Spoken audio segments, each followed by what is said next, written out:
Hi hello welcome back to my channel. ఈరోజు fish curry చూపించబోతున్నాను. దానికి ముందు నేను ఫిష్ని మంచిగా కడిగేసిన తర్వాత ఫ్రై చేసుకుంటున్నానండి. ఇప్పుడు కర్రీ స్టార్ట్ చేస్తున్నాను.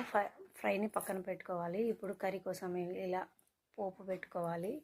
వెల్లుల్లి, తర్వాత టమాటో, ఆనియన్ గ్రైండ్ చేసింది పక్కన పెట్టుకోవాలి. అందులో వేసుకొని నూనెలో వేయించాలి. ఇది నేను సపరేట్గా ఫ్రై చేసుకున్న తినడానికి.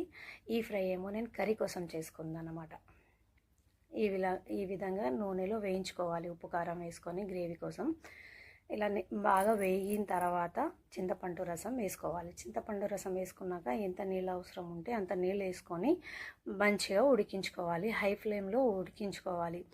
అయితే దానికోసం ఉడికిన తర్వాత ఫ్రై చేసుకున్న ముక్కల్ని అందులో వేసుకోవాలి. వేసుకొని మళ్ళీ ఉడికించుకోవాలి. ఉడికేటప్పుడు నేనేం చేశానంటే జీలకర్ర, మెంతులు, పుట్నాల పౌడర్ వీటి గ్రైండ్ చేసి పెట్టుకున్న పౌడర్ని కూడా ఉడికేటప్పుడే వేసుకోవాలి.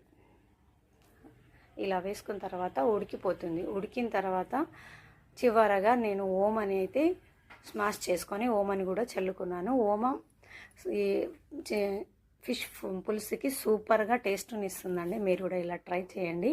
ఇది హెల్త్కి, జలుబు, దగ్గు కూడా మంచిగా పనిచేస్తుంది. ఈ విధంగా ఇది మా స్టైల్లో ఇలా చేసుకుంటాం మేమైతే. మీరు ఒకసారి ట్రై చేయండి. సూపర్గా వచ్చింది కర్రీ. చూడండి, చాలా బాగుంది. Thank you friends. మీరు ఒకసారి ట్రై చేయండి. బాయ్ అందరికీ.